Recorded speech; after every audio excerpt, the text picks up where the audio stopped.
Hello दोस्तों, कैसे हो आप सभी। स्वागत है आप सभी का हमारे YouTube चैनल कहानी से सीखो की एक और नई वीडियो में। दोस्तों, अक्सर इस दुनिया में दो तरह के इंसान होते हैं। एक जो यह मानते हैं कि भाग्य वाग्य कुछ नहीं होता और वे कर्म की प्रधानता में ही विश्वास करते हैं। दूसरे वे लोग हैं जो भाग्यवादी है, यानी उनका किस्मत कनेक्शन में पूरा भरोसा होता है। उनका दृढ़ विश्वास होता है कि जो भाग्य या किस्मत में लिखा है वो हो के ही रहेगा। यानी इंसान कर्म और भाग्य की दो धुरियों में घूमता रहता है और अंततः दुनिया से अलविदा हो जाता है। आज का युवा भी यही सोचता है कि बिना कुछ किए ही उसे वह सब कुछ मिल जाए जो वह चाहता है। इस विषय पर अक्सर बहस होती रही है कि आखिर कौन बड़ा है, भाग्य या कर्म। अनंतकाल से ही यह बहस का विषय रहा है कि कर्म ज्यादा महत्वपूर्ण है या भाग्य। तो आइए अब उस कहानी की शुरुआत करते हैं जिसमें बहुत बड़ी सिख छिपी हुई है कि वक्त से लड़कर जो नसीब बदल दें, इंसान वही जो अपनी तकदीर बदल दें। कल क्या होगा कभी ना सोचो, क्या पता वक्त कल खुद अपनी तस्वीर बदल दें। तो दोस्तों, एक समय की बात है। एक जंगल के दोनों ओर अलग अलग राजाओं का राज्य था और उसी जंगल में एक महात्मा रहते थे जिन्हें दोनों राजा अपना गुरु मानते थे। उसी जंगल के बीचों बीच एक नदी बहती थी। अक्सर उसी नदी को लेकर दोनों राज्यों के बीच झगड़े फसाद होते रहते थे। एक बार तो बात बिगड़ते बिगड़ते युद्ध तक आ पहुंची। कोई भी राजा सुलह को तैयार नहीं था, सो युद्ध तो निश्चय ही था। दोनों राजाओं ने युद्ध से पहले महात्मा का आशीर्वाद लेने की सोची और पहुंच गए जंगल की उस कुटिया में जहां महात्मा रहते थे। पहले एक राजा आया और उसने महात्मा से युद्ध में विजय का आशीर्वाद मांगा। महात्मा ने कुछ देर उस राजा को निहारा और कहा कि राजन, तुम्हारे भाग्य में जीत नहीं दिखती, आगे ईश्वर की मर्जी। यह सुनकर पहला राजा थोड़ा विचलित तो हुआ, फिर उसने सोचा कि यदि हारना ही है तो पूरी ताकत से लड़ेंगे, परंतु यूं ही हार नहीं मानेंगे, और अगर हार भी गए तो हार को भी औरों के लिए उदाहरण बना देंगे, परंतु आसानी से हार नहीं मानेंगे। यह निश्चय कर वह वहां से चला गया।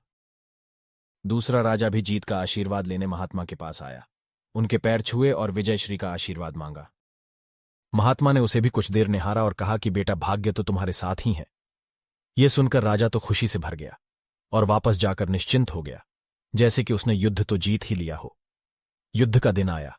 दोनों सेना एक दूसरे के आमने सामने थे और युद्ध का बिगुल बज गया। युद्ध प्रारंभ हो चुका था।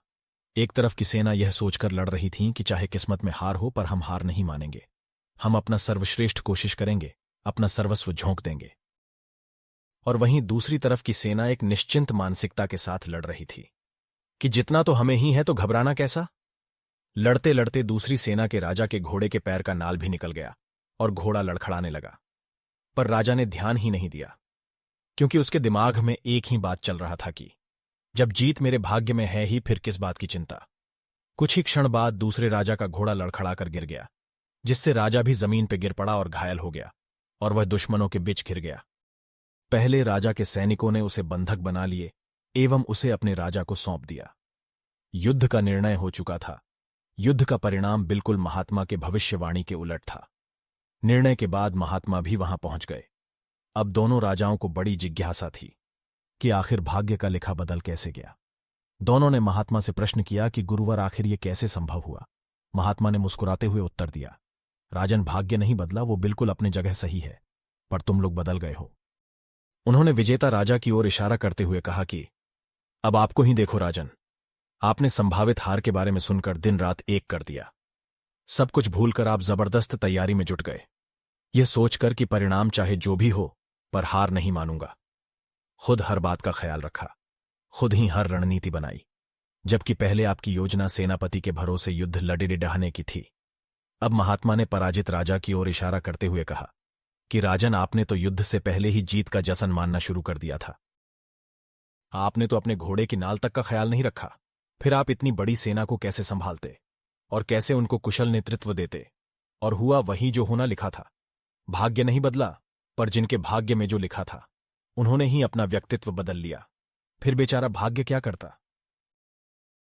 दोस्तों, हमें इस कहानी से यह सीख मिलती है कि भाग्य उस लोहे की तरह वहीं खींचा चला जाता है जहां कर्म का चुंबक हो। हम भाग्य के अधीन नहीं हैं, हम तो स्वयं भाग्य के निर्माता है। यह सत्य है कि भाग्य भी उन लोगों का साथ देता है जो कर्म करते हैं। किसी खुरदरे पत्थर को चिकना बनाने के लिए हमें उसे रोज घिसना पड़ेगा। ऐसा ही जिंदगी में समझें, हम जिस भी क्षेत्र में हों, जिस भी स्तर पर हों, हम अपना कर्म करते रहें, बिना फल की चिंता किए, तो जीत हमारी ही होगी। दोस्तों, इस कहानी से आपने क्या सीखा कमेंट बॉक्स में लिखकर जरूर बताएं। ऐसी ही और कहानियां सुनने के लिए चैनल को सब्सक्राइब करें और हां, नोटिफिकेशन का घंटा दबाना ना भूलें। इस वीडियो को लाइक और शेयर जरूर करें। तो फिर मिलते हैं एक और नई और दिलचस्प कहानी के साथ। आप सभी अपना ख्याल रखें, हमेशा खुश और स्वस्थ रहे।